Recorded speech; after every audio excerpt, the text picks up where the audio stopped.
Adriana, keď ráno vstávaš prvá, na pleciach nesieš celý náš svet.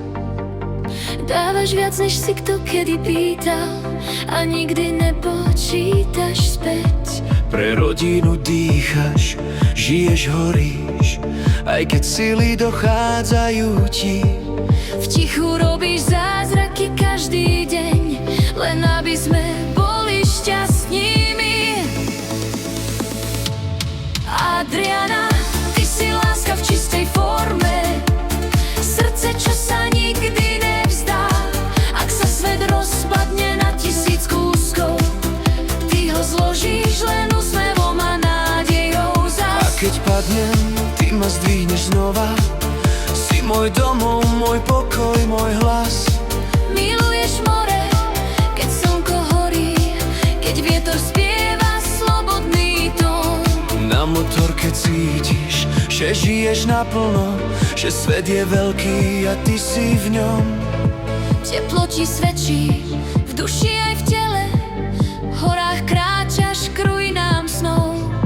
Rady a zámky ti šepkajú príbehy o sile, čo prežije čas, aj bolesť slov. Adriana, ty si láska v čistej forme, žena, čo unesie celý svet. Aj keď ťa nik nevidí plakať potichu, ja viem, koľko v sebe máš obetí a liet. Ak sa stratím, ty vieš cestu domov. Si môj sever, môj juh, môj smer. Bianka kráča cestou pomoci druhým, medicína v jej rukách žiari. Paťušo už stojí na vlastných nohách a v oboch žije tvoja tvár, tvoja tvár.